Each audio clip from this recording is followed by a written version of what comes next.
Welcome to my YouTube channel serial classes. तो दोस्तों फिर से मैं आप सभी के सामने एक नए वीडियो के साथ आया हूं। और इस बार जो इस वीडियो के अंदर जो हम पढ़ने वाले हैं, तो चलिए आगे देखते हैं क्या पढ़ने वाले हम लोग हैं। एक नया मतलब कि टॉपिक और नया मतलब कि ये समझिए कि सब्जेक्ट जो है लिया जो गया है वो हिंदी का लिया गया, नॉन हिंदी का।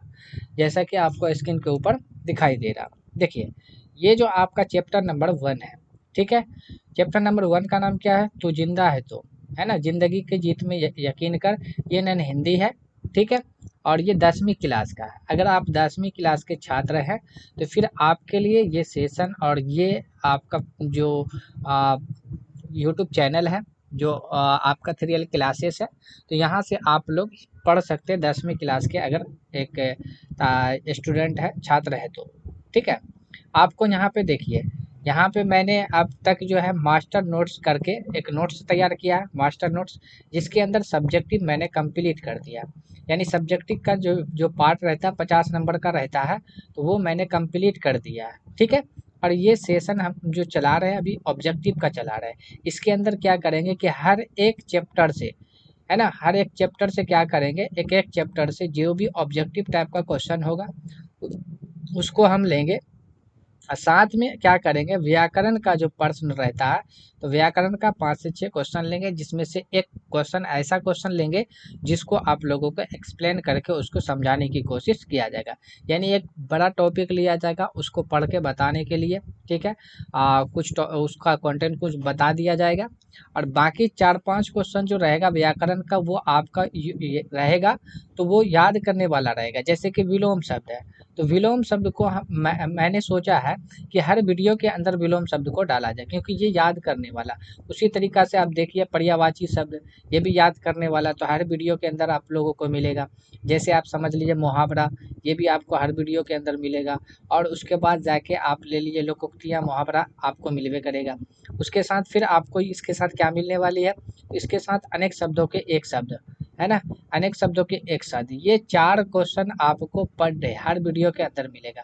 और एक क्वेश्चन, 1 से 2 क्वेश्चन आपको व्याकरण का ऐसा लिया जाएगा जो आपको समझाया वहाँ पे जाएगा, जो कॉन्सेप्ट बेस पे रहता है, समझने का रहता है। तो उसको मैं एक वीडियो के अंदर कोशिश करूँगा उसको समझाने का, और आप तक जो इसका जो मालूमात है, जो आपका जानकारी है, आप तक पहुँचाने का, है ना। उसको आसान विधि से कैसे हो सकता है, किस तरीका से हम इसका क्वेश्चन अटेम्प्ट कर सकते हैं, उसको सही से एक ही बार में आंसर कैसे हम लगा सकते हैं, उसके बारे में हम लोग आगे बढ़ेंगे, ठीक है।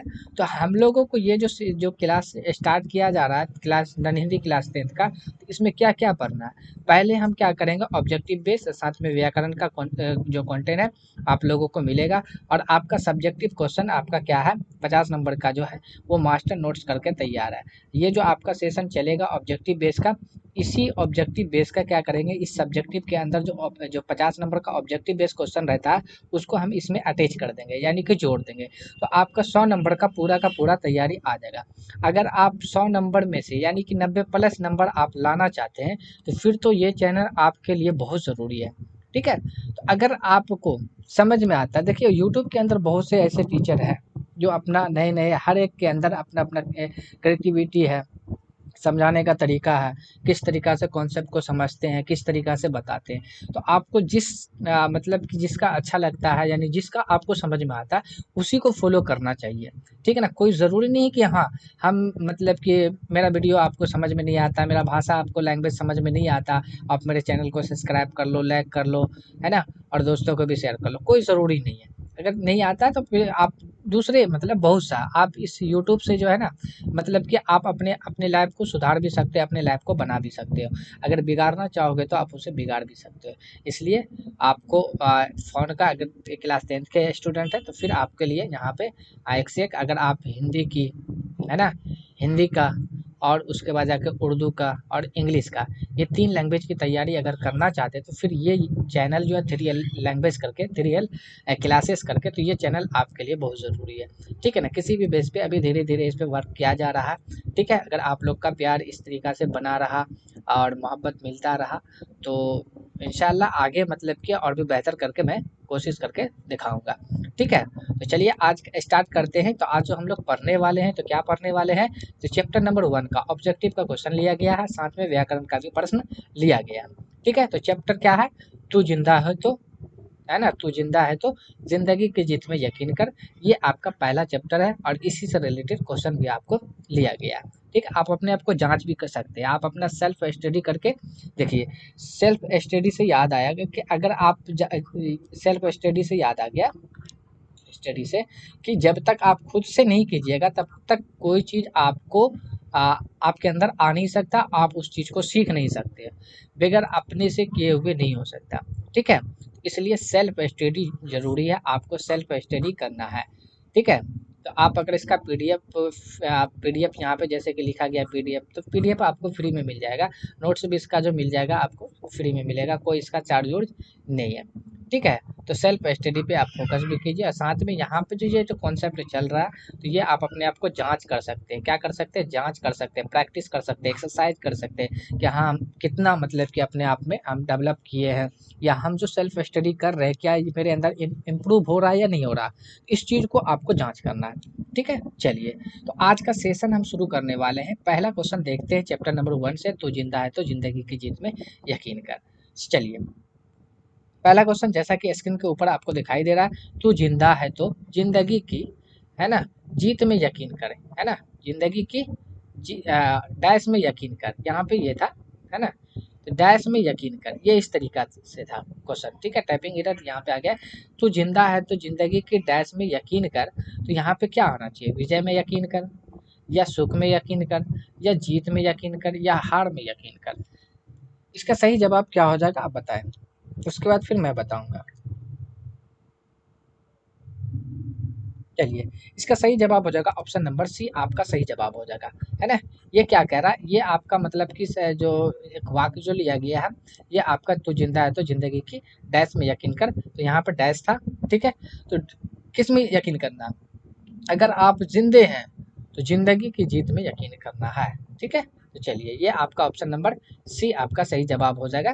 ठीक है, चलिए दूसरा यहाँ पे दिया हुआ कि बुरी है आग पेट की, है ना, बुरी है आग पेट की, बुरे हैं दिल के, ये ना दब सकेंगे, एक दिन बनेंगे इनकलाब। ये एक लाइन लिखा गया, तो अब यहाँ पे से ये पूछा जा रहा आगे, आग, बाग, हाड़, दाग, इसमें सही जवाब क्या होगा।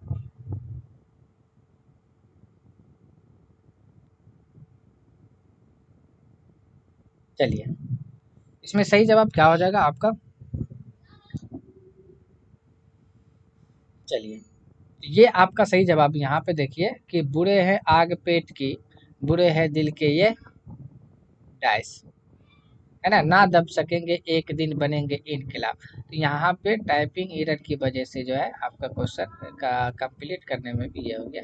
चलिए अगली बार से इसको हम सुधारने की कोशिश करेंगे। ठीक है, तो बुरी है आग पेट की, बुरे है दिल के ये, है ना, दाग ना दब सकेंगे एक दिन इनकलाब बनेंगे। तो आंसर नंबर ऑप्शन नंबर आपका डी सही जवाब हो जाएगा, है ना। तो ये यहाँ पे कोटेशन आ गया, यहाँ पे ये चीज़ को बोला गया था पूरा करने के लिए, बुरी है आग पेट की, बुरे है दिल, है ना, दिल के ये दाग ना दब सकेंगे एक दिन बनेंगे इनकलाब। तो दिल में जो जो दाग लग जाता है तो वो दब नहीं सकता, इनकलाब बन के उभरेगा ही उभरेगा।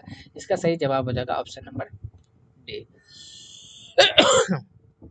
चलिए आगे देखिए, नई सुबह के संग सदा तुझे मिली नहीं, है ना, ये कह रहा है कि नई सुबह के संग सदा तुझे मिली नहीं डैश, अगर कहीं है स्वर्ग तो उतार ला जमीन पर। तो इस डैश के अंदर क्या आएगा, उमर, उमंग, तरंग, है ना, तरंग, है ना, स्वराज। चलिए सही जवाब क्या हो जाएगा इसका। चलिए यहाँ पे हो जाएगा सही जवाब ऑप्शन नंबर आपका ए, क्या हो जाएगा, ए सही जवाब हो जाएगा। देखिए, नई सुबह के संग सदा तुझे मिली नहीं उमंग, यहाँ पे क्या आना चाहिए, उमंग, ये उमर आना चाहिए, सॉरी, उमर नहीं बल्कि एक तरीका से ये समझे, है ना, नई सुबह के संग सदा तुझे मिली नई उमर, अगर कहीं स्वर्ग है तो उतार ला जमीन पर, ये क्या बन जाएगा, उमर, है ना। तो नई सुबह के साथ आपको उमर मिला है, इसलिए आप इसको कहीं स्वर्ग है तो उतार ला जमीन के अंदर, है ना। चलिए क्वेश्चन नंबर 4 देख लेते, 4 क्या कह रहा है। चलिए, यहाँ पे क्वेश्चन नंबर 4 कह रहा है कि तू जिंदा है तो कौन है? कविता के रचयिता, है ना? रचयिता कौन है, यानी कि लेखक कौन है? लेखक भी आपका पूछा जा सकता है कि लेखक कौन है। तो तू जिंदा है तो जिंदगी की जीत में यकीन कर, इसके जो है लेखक कौन है, यानी रचनाकार कौन है? बिहारी बिहारी है, या शंकर सुलेंदर है, या मोहम्मद इकबाल है, या कबीर है? चारों में से कौन सा ऑप्शन होगा सही ऑप्शन होगा, बताएं।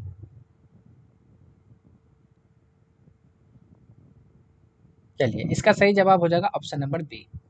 क्या हो जाएगा? बी, है ना? तू जिंदा है तो, है ना? तो तू जिंदा है तो, है ना? कौन है?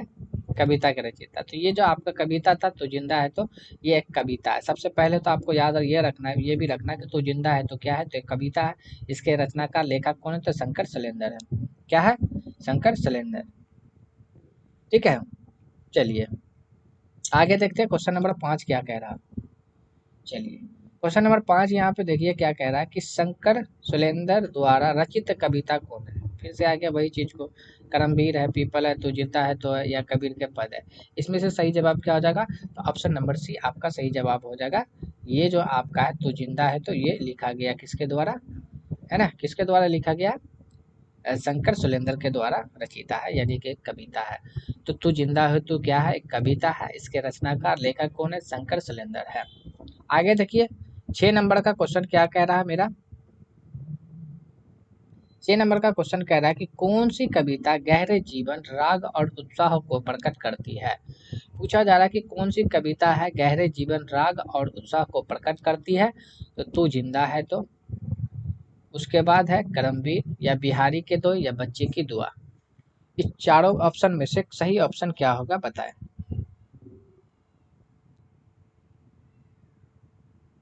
चलिए, इसका सही जवाब हो जाएगा ऑप्शन नंबर ए। क्या हो जाएगा? ऑप्शन नंबर ए, है ना? तो जो जो कविता जो गहरे जीवन, राग और उत्साह को प्रकट करती है, उस कविता का नाम क्या है? तू जिंदा है तो। उस कविता का क्या नाम है? तू जिंदा है तो। आगे देखिए क्या 7वें नंबर का है कि हमारा कारवा को किसका इंतजार है? यानी जो आपका जो तू जिंदा है तो जो कविता है जिसके रचनाकार शंकर सुलेंदर है, तो उसमें ये उसी पार्ट से लिया गया है कि आपसे पूछा ये जा रहा है कि हमारा कारवां को किसका इंतजार है? रास्ते का इंतजार है, या समय का, या मंजिलों का, या साथी का? किसका है? सही जवाब दें आप। चलिए, हमारे कारवां को जो है किसका इंतजार है? मंजिलों का इंतजार है। किसका इंतजार है? मंजिलों का इंतजार है। किसका इंतजार है? मंजिलों का इंतजार है। आगे देखिए 8वां नंबर का क्या कह रहा है कि 8वां नंबर में कह रहा है गिरेंगे जुल्म के महल, बनेंगे फिर नवीन घर। यानी कि जुल्मों के महल, जो जुल्म सितम करता है उसके महल गिर जाएंगे, और नवीन, है ना, नवीन घर यानी नया घर बन जाएगा। अगर कहीं है स्वर्ग तो उतारला जमीन पर, यह पंक्ति किस कविता से लिया गया है? तो देखिए ये जो पंक्ति जो लिया गया है, गिरेंगे जुल्म के महल, बनेंगे फिर नवीन घर, कहाँ, है ना, कहीं है स्वर्ग तो उतारला जमीन पर, ये जो पंक्तियां है, यानी ये जो लाइन है, ये किस कविता से लिया गया है? ऑप्शन नंबर एक में है करमवीर से लिया गया, ऑप्शन नंबर बी में कबीर के दोहे से लिया गया, ऑप्शन नंबर सी में है कि बच्चे की दुआ, ऑप्शन नंबर डी में है तू जिंदा है तो, जिंदगी की जीत में यकीन कर। इसका सही जवाब क्या हो जाएगा, बताएं। क्वेश्चन नंबर 8 का, चलिए इसका सही जवाब हो जाएगा क्वेश्चन नंबर 8 का ऑप्शन नंबर डी, है ना? तो कहीं है स्वर्ग तो उतारला जमीन पर, ये तो तू जिंदा है तो जिंदगी की जीत में यकीन कर। तो तू जिंदा है तो जिंदगी की जीत क्या है? एक कविता है जिसके रचनाकार कौन है? शंकर सुलेंदर है। ठीक है, हाँ, ये इसमें जो है सबसे अहम पॉइंट याद रखना कि कहीं स्वर्ग है तो उतारला जमीन पर, ये आपका काफी फेमस लाइन है, इसको भी याद रखना है आपको। चलिए, 9वां नंबर का क्वेश्चन अगर हम यहाँ पे देखें, 9 नंबर में क्या कह रहा है। 9 नंबर के अंदर बोला जा रहा है कि बुरी है आग पेट की, है ना, बुरे है दिल के दाग, है ना, ये ना दब सकेंगे एक दिन, बनेंगे इनकलाब। प्रस्तुत पंक्तियां किस कवि की है? अब ये पूछा जा रहा है ना? तो ये जो पूछा जा रहा है कि किस कविता से लिया गया है, मतलब किस पंक्ति से, किस कवि ने लिखा, कबीर लिखा, बिहारी लिखा, या शंकर सुलेंदर लिखा, या नरोत्तम दास लिखा? ये चारों में से ऑप्शन सही ऑप्शन क्या हो जाएगा, है ना? बुरी आग पेट की, बुरे हैं दिल के दाग, ये ना दब सकेंगे एक दिन, बनेंगे इनकलाब। ये पंक्ति प्रस्तुत पंक्तियां किस कवि का लिखा हुआ है? तो ये शंकर सुलेंदर का लिखा हुआ है। किसका लिखा हुआ है?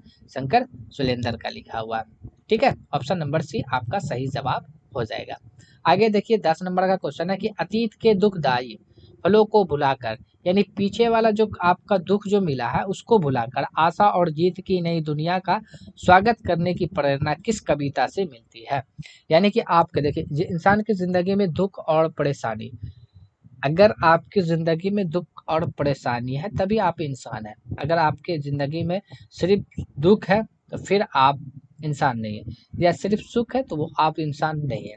ऐसा कोई मानव नहीं है जिसकी ज़िंदगी में दुख और खुशी नहीं आता है। तो वही यहाँ पे बोला जाए कि अतीत मतलब बीते हुए पुराना भूतकाल में जो बीत गया है, दुखी है ना, दुखदायी फलों को भुलाकर, यानी जो पीछे आपका जो दुख वाला जिंदगी गुजरा उसको भुलाकर नई दुनिया का स्वागत करने के लिए प्रेरणा किस कविता से मिलती है। ऑप्शन नंबर 1 में सुदामा के चित्र से, या राह भटके हिरन के बच्चे को, है ना, बच्चे से, या आपका, है ना, तू जिंदा है तो जिंदगी की जीत में यकीन रखकर, या खुशबू रचते हाथ से।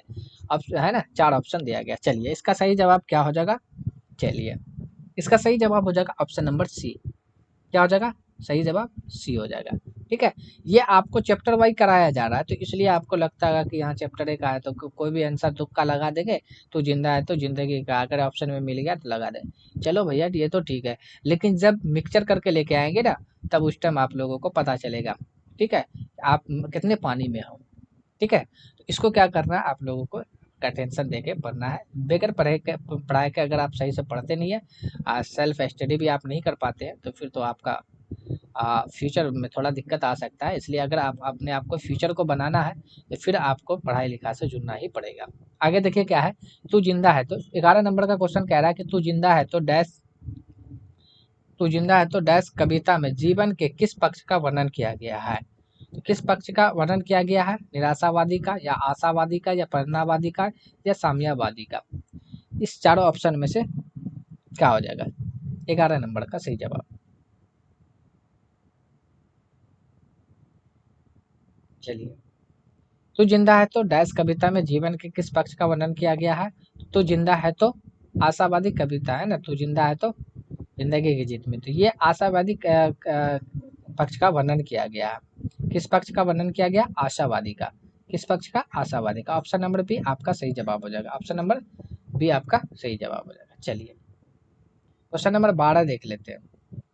12 क्या कह रहा कि कवि सुलेंद्र तू जिंदा है, यानी कि कवि सुलेंद्र तू जिंदा है तो कविता में देशवासियों को क्यों संगठित होने की बात करते हैं। यानी आपका जो तू जिंदा है तो जिंदगी की जीत में यकीन कर, तो इसमें के रचनाकार जो सुलेंद्र जो है, सुलेंद्र शंकर सुलेंद्र, तो वो बता, वो कह रहे हैं कि देशवासियों को जमा करने के लिए, एक होने के लिए, देशवासियों को होने की, है ना, संगठित क्यों कहा रहा है।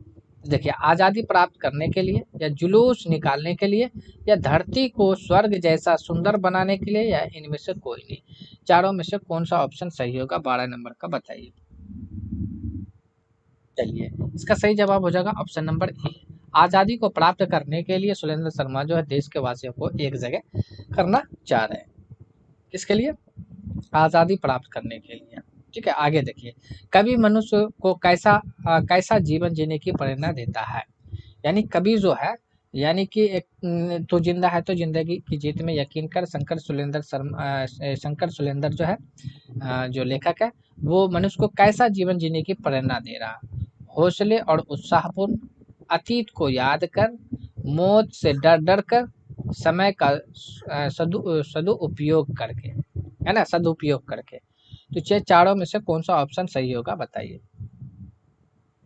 चलिए इसका सही जवाब हो जाएगा option number A. Option number एक सही जवाब हो जाएगा।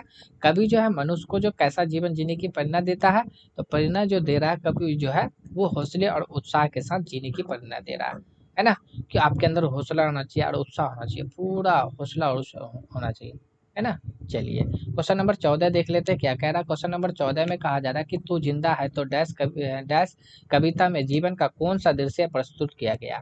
तो तू जिंदा है तो है ना, तू जिंदा है तो जिंदगी की जीत में यकीन कर जो कविता है उसमें जीवन का कौन सा पाठ प्रस्तुत किया गया है। गहरे जीवन का राग, उत्साह का, है ना, गहरे जीवन राग एवं उत्साह, यानी यहाँ पे दोनों का, इनमें से कोई नहीं। तो सही जवाब क्या हो जाएगा। चलिए इसका सही जवाब हो जाएगा ऑप्शन नंबर सी, है ना।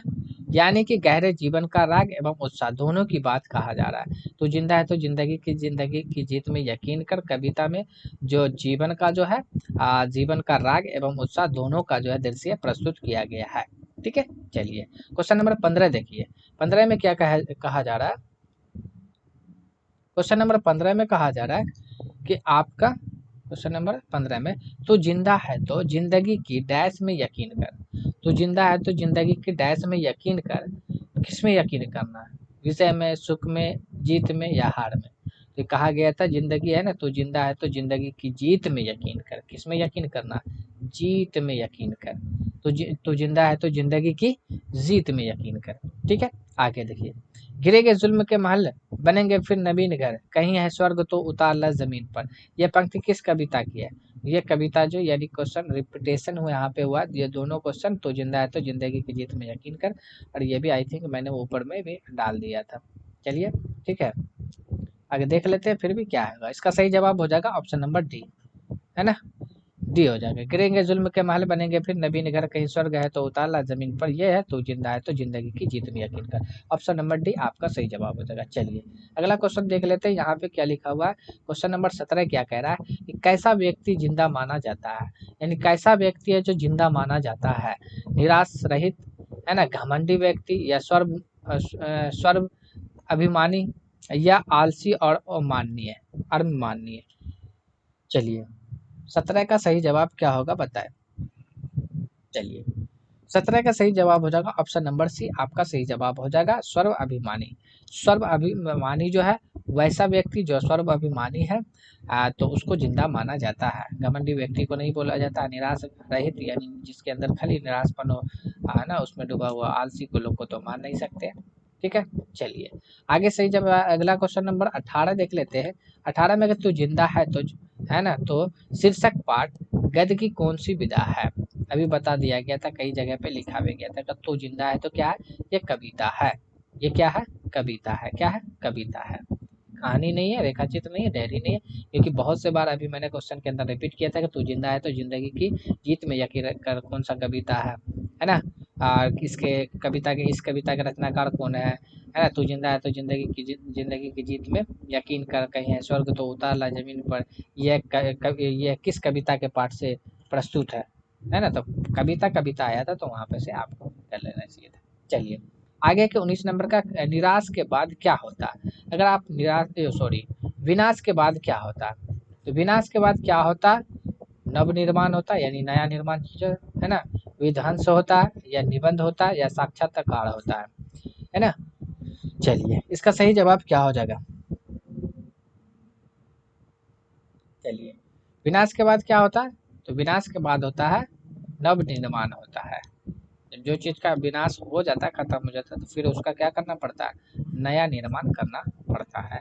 ये था आपका टोटल 19 क्वेश्चन, जो आपका चैप्टर नंबर 1, यानी कि जो आपका था, जो विधा जो था वो आपका कविता था, और कविता का क्या नाम था?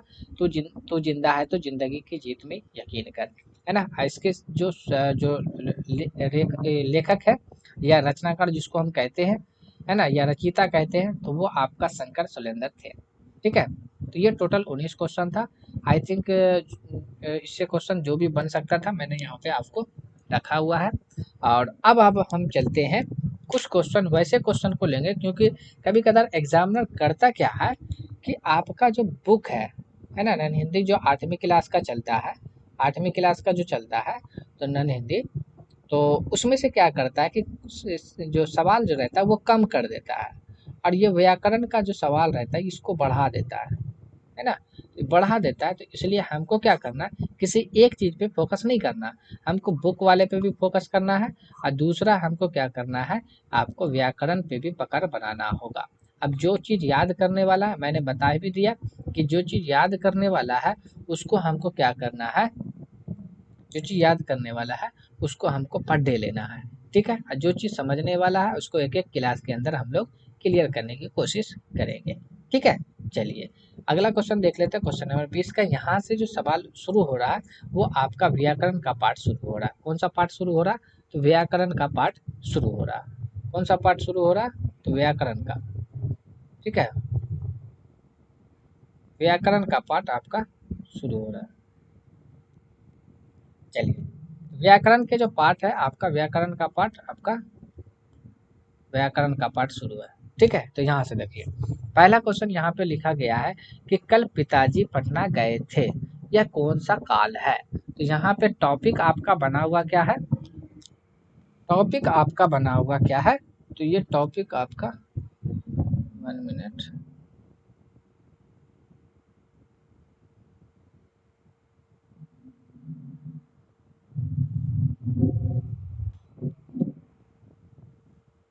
चलिए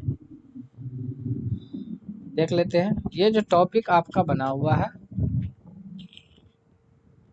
व्याकरण का टॉपिक है। ठीक है, तो मेन फोकस यहाँ पे क्या आ रहा है,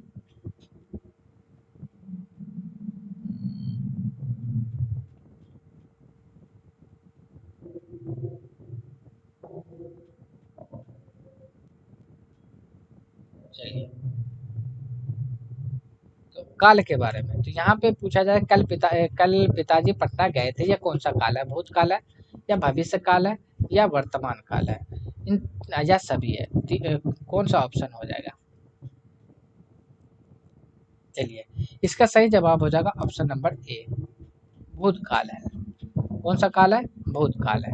कौन सा काल, भूतकाल। अब चलिए इससे रिलेटेड थोड़ा सा बात हम लोग समझ लेते हैं। जैसा कि देखिए यहाँ पे मैंने तीनों लैंग्वेज को लिया, लेकिन अभी हम लोग यहाँ पे हिंदी आप अलग से पढ़ सकते हैं। जैसे कि टेंस, उसी को हिंदी में काल कहा जाता है, ज़माना उसी को उर्दू में कहा जाता है ना। अगर उर्दू वाले नहीं है तो कोई दिक्कत नहीं है, लेकिन यहाँ पे देख लीजिए, यहाँ पे मिसाल भी दे दिया गया, प्रॉपर हम लोग को पढ़ना है हिंदी वाला, है ना।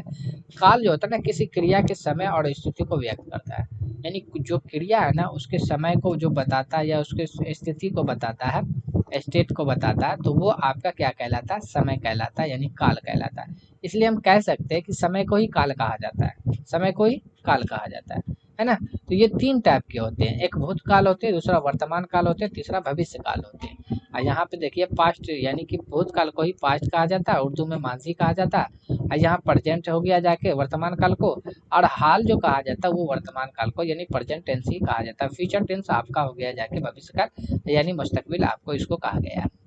इतना चीज आपको याद रखना है, जो चीज़ आपका टेंस होता है वही हिंदी में आपका काल हो जाता है, उर्दू में ज़माना हो जाता है।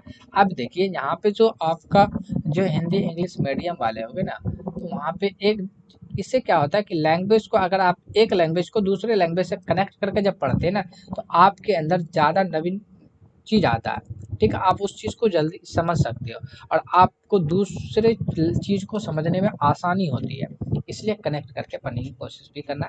अब वैसे मैंने पीडीएफ जो जो उसका कंटेंट तैयार करने की कोशिश करता हूँ वो तीनों लैंग्वेज में करने की कोशिश करता हूँ। ठीक है, लेकिन एक्सप्लेन जो मैं कोशिश ये करूँगा, एक्सप्लेन आपका जिस लैंग्वेज को लेके आया हूँ सवाल, उसी लैंग्वेज में मैं कर दूँगा। ठीक है, चलिए और भी कुछ देख लेते हैं। यहाँ पे तो देख लिया कि समय को ही क्या कहा जाता है, काल कहा जाता है। काल के तीन प्रकार होते हैं, एक भूतकाल होता है, दूसरा वर्तमान काल, तीसरा जो होता है भविष्य काल होता है। इतना चीज याद रख रहा है। अब यहाँ पे देखिए मैंने सवाल लिया था भूतकाल का, इसलिए मैंने यहाँ पे पहचान भी भूतकाल का ही लिया और उसका कुछ मिसाल ले लिया, कुछ उदाहरण ले लिया। अब देखिए यहाँ पे काल के बारे में बताया गया, तो काल, भूतकाल क्या होता है, यानी यहाँ पे पहचान के बारे में। डायरेक्ट मैंने भूतकाल का यहाँ पे परिभाषा नहीं ली है, बस इतना से समझ जा रहा है। भूतकाल वो होता है जो बीत गया, यानी जो समय बीत चुका होता है, यानी बीत जाता है, उसको हम भूतकाल कहते हैं। अब इसकी पहचान कैसे करेंगे, तो कोई वाक्य लिखा हुआ रहेगा हिंदी में लिखा हुआ रहेगा, उसके लास्ट में देखिए अगर था लगा हुआ तो इसका मतलब है कि भूत है, थी है तो भूत है, थी है तो भूत है, या आपका आ, यानी कि ये आकर जो लास्ट में लगा हुआ रहेगा तो इसका मतलब है कि वो क्या है, भूतकाल है। या दुर्गीकर आपका रहेगा तो इसका मतलब है कि वो क्या है ना, वो क्या हो जाएगा, भूतकाल हो जाएगा। या दुर्गीकर या होगी, है ना। बहुत से बच्चे क्या होता है, ये गागेगी समझ के इसको क्या करते हैं फ्यूचर में डाल देता है, लेकिन नहीं, है ना। इसके साथ ये भी याद रखना पड़ेगा थोड़ा सा, इसके साथ मैंने इसको कनेक्ट कर दिया। हाँ, तो ये जो आपका ये इस तरीका से रहता होगा, ये अगर सिचुएशन बन रहा है तो इसका मतलब है कि वो भूतकाल के अंदर है। या आ का, है ना, होगा, है ना, आ होगा, देख लीजिए यहाँ पे मैंने डाला। या ए होंगे, है ना, ई है, आ है या ए है, इसका मतलब है कि ये कंडीशन बने, या ये कंडीशन बने, या ये कंडीशन बने, इसका मतलब है कि फिर भी आपको देखने में यहाँ पे लग रहा है कि ये तो आपका है ना, डायरेक्ट कि हम इसको देख लिए और लगा दिए वर्तमान काल में, लेकिन नहीं, ये आपको संधि वाले में आता है, यानी कि भूत का जो संधिय काल जो होता है उसके अंदर डाला जाता है, यहाँ पे संधि हो जाता है। ठीक है, जैसे देखिए हसीना गई है, तो हसीना गई है तो यहाँ पे संदेह हो रहा है, यानी कि शक हो रहा है ना, तो ये भी आपका गई है, तो आपका यहाँ पे ये भूतकाल के अंदर माना जाएगा। देखिए लास्ट में ई की मात्रा और है, ये दोनों जुड़ा हुआ है, इसीलिए मैंने यहाँ पे 6 मिसाल भी लिया। हसीना गई, देखिए बड़ी ई आ गया, बड़ी ई का मैंने यहाँ पे जिक्र किया था, अगर वाक्य के अंत में बड़ी ई आ जाए तो इसका मतलब है कि वो आपका भूतकाल है, तो ये तो भूतकाल का मिसाल हो गया। अब देखिए बड़ी ई प्लस है, देख लीजिए बड़ी ई प्लस है, इसका मतलब है कि ये भी आपका क्या है, भूतकाल का मिसाल है ना। उदाहरण किसका, ये भूतकाल का उदाहरण है। अब देखिए यहाँ पे डायरेक्ट क्या आ गया, थी, तो ये इसके लिए कोई चीज नहीं देखना, डायरेक्ट आप लगा सकते हैं। अगर आपका थी आ गया, किया गया तो ये तो आप ऐसे भी देख सकते हैं, ठीक है ना। फिर इसके प्रकार के ऊपर भी हम लोग डिस्कस करेंगे। हसीना सहरसा गई होगी, अब देखिए ई होगी, तो देख लीजिए यहाँ पे मैंने आपको जिक्र किया था, देखिए बड़ी ई आ गया, उसके बाद होगी, है ना, ये इस तरीका से होगी, है ना, गई होगी, ई आ गया जगह इस तरीका से गई होगी, तो ये भी आपका भूतकाल के अंदर आता है। अब डायरेक्ट के नहीं गागे की देख लेना, अलग आपका रहेगा, जैसे क्रिया में से ना हटा के तब गागे की लगेगा ना, तब जाके आपको क्या करना, वहाँ पे आपको लगाना है कि हाँ वो फ्यूचर के अंदर आ रहा है, यानी कि आपका भविष्य काल के अंदर आ रहा है। लेकिन ये कंडीशन आपको देखना है, इसका प्रैक्टिस आपको करना है कि किस कंडीशन में, जब इसका टाइप पढ़िएगा तब तो और भी अच्छे तरीका से वहाँ पे समझ में आ जाएगी। लेकिन फिर भी यहाँ पे मैं तो जो भी मिसाल इसका पहचान बता रहा हूँ, तो साथ में मैंने तो मिसाल भी ले लिया ना यहाँ पे, है ना, जो चीज़ यहाँ पे बता रहा है कि जैसे कि आपका यहाँ पे बड़ी ई और होगी, तो बड़ी ई और होगी देख लीजिए, है ना, बड़ा आ भी हम ले सकते थे, है ना, यहाँ पे अगर कोई लड़का का नाम डालेंगे तो होगा, हो जाएगा इस तरीका से। अब देखिए वहाँ पे बड़ी ई आ गए, जाती हसीना जाती, है ना, अगर वहीं पे यहाँ पे लग जाता तो वैसे कंडीशन में भी आपको क्या यहाँ पे बना सकते थे हम भूतकाल। ये आपका क्या किसका मिसाल था, भूतकाल का मिसाल था। ठीक है, बाकी पार्ट को मैंने नहीं लिया, दूसरे क्वेश्चन के सवाल के अंदर चैप्टर के अंदर जब वहाँ पे काल का सवाल लिया जाएगा तो वहाँ पे ये भूतकाल का सवाल लिया गया था, इसलिए भूतकाल के बारे में बता दिया गया है। ठीक है, एक क्वेश्चन और लेंगे इस पे और उसके टाइप को भी कोशिश करेंगे वहाँ पे समझाने का। चलिए आगे देख लेते हैं, अगला क्वेश्चन क्या है हमारा।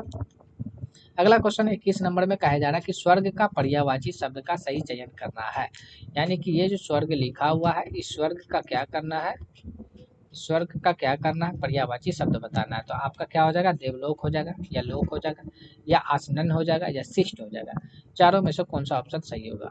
चलिए इसका सही जवाब हो जाएगा ऑप्शन नंबर ए, आपका सही जवाब हो जाएगा। ठीक है, अब चलिए थोड़ा सा ये जो ऑप्शन दिया हुआ इसके इससे रिलेटेड कुछ पर्यायवाची को भी हम देख लेते हैं। ठीक है, चलिए जैसा कि स्क्रीन के ऊपर आपको दिखाई यहाँ पे दे रहा है ना, तो ये देखिए आपको यहाँ पे दे रहा है कि स्वर्ग, है ना, आप कुछ यहाँ पे आपका लिख दिए, ये डिफिनेशन आपको करना है, खुद से आपको पढ़ लेना है क्या चीज कहा जाता है। ठीक है, देखिए स्वर्ग, स्वर्ग का पर्यायवाची देखा जाए तो सुरलोक होगा, देवलोक होगा, दिव्य धाम होगा, दिव्य धाम हो जाएगा।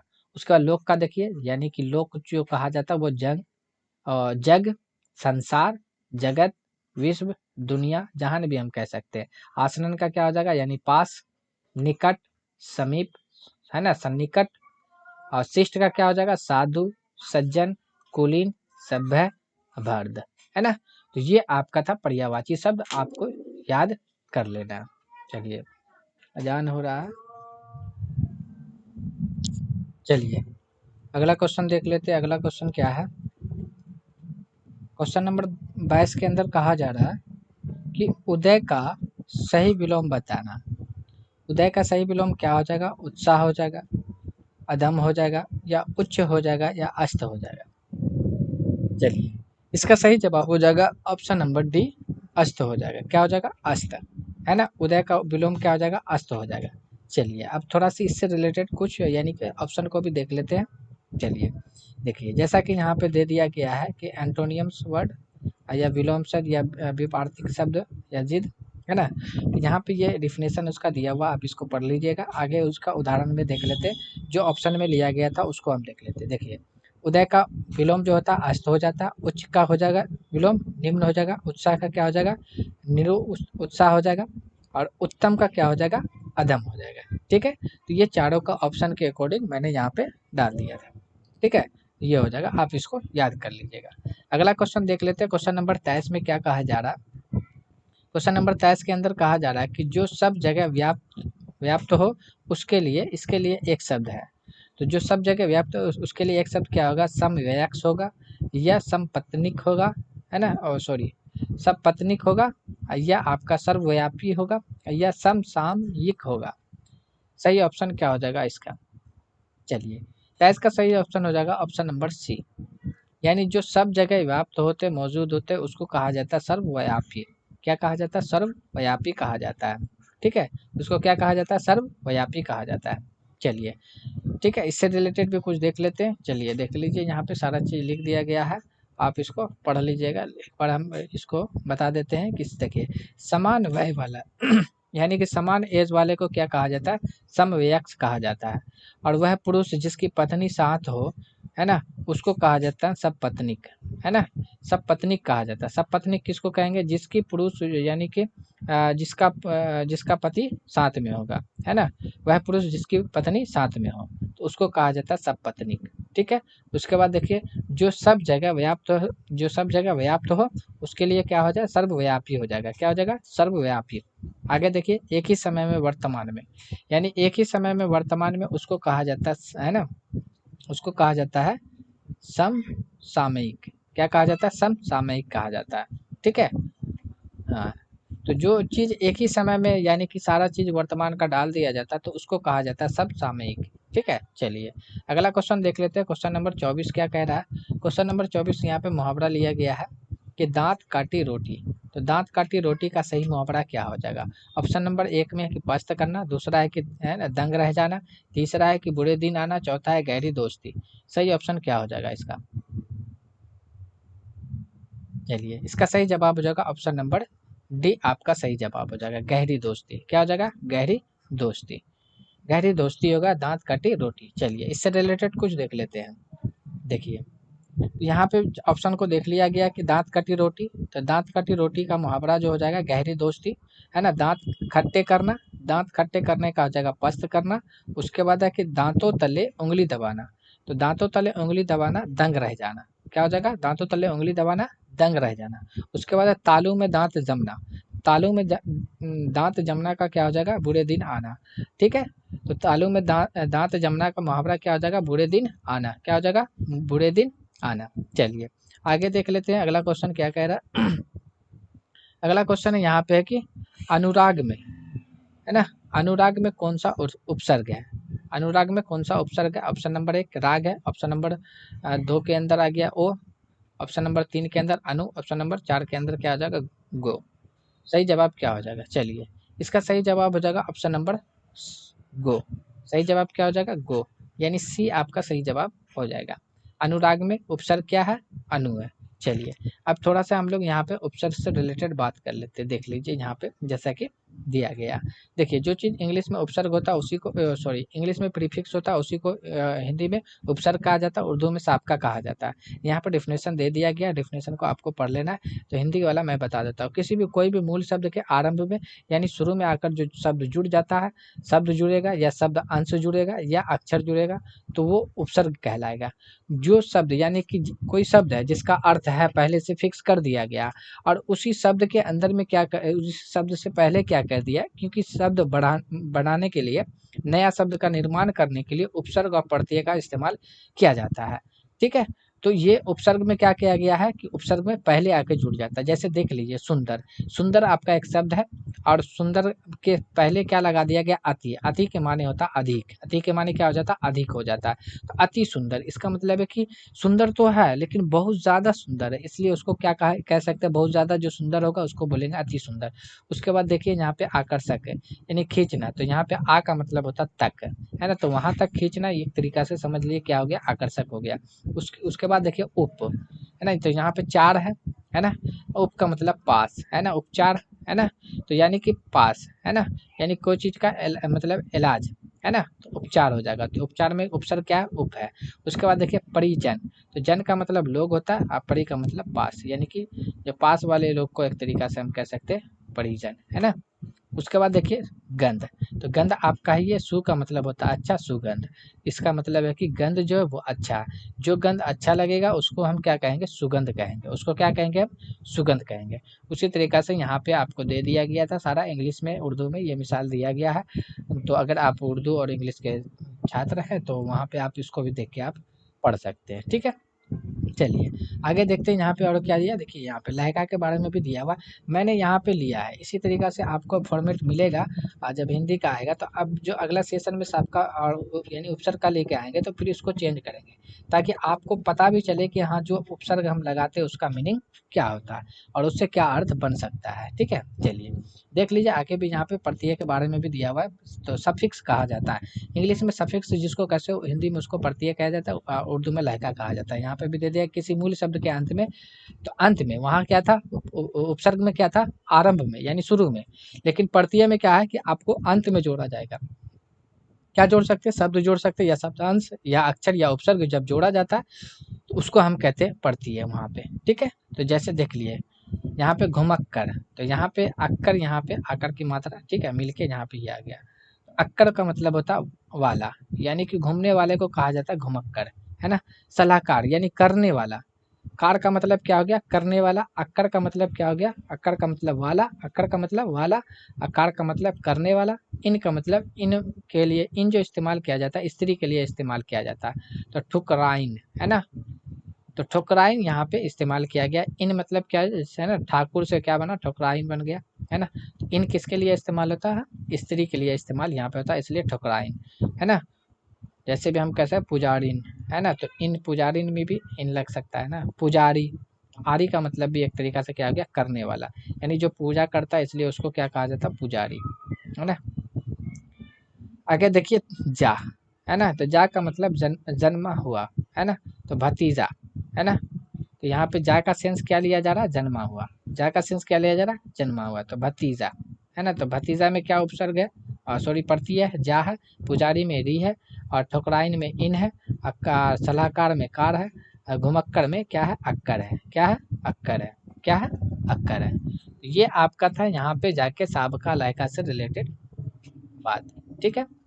आ, इंग्लिश का भी यहाँ पे दिया हुआ है, उर्दू का भी दिया हुआ है। तो उर्दू वाले सेशन में उसको हम लोग काम करेंगे। ये देखिए आपका आंसर की भी यहाँ पे दे दिया गया है और उसका आपका साथ में अटैच व्याकरण का भी कर दिया जाएगा, ठीक है।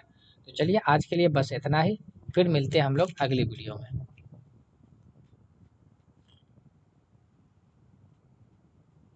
ठीक है। चलिए अगर आपने अब तक मेरे चैनल को सब्सक्राइब नहीं किया है तो आप उसे सब्सक्राइब, लाइक और कमेंट्स करना ना भूलें, अपने दोस्तों में भी शेयर करना ना भूलें, ठीक है। तो चलिए फिर से मिलते हैं हम अगली वीडियो में, आज के लिए बस इतना ही। बहुत बहुत शुक्रिया।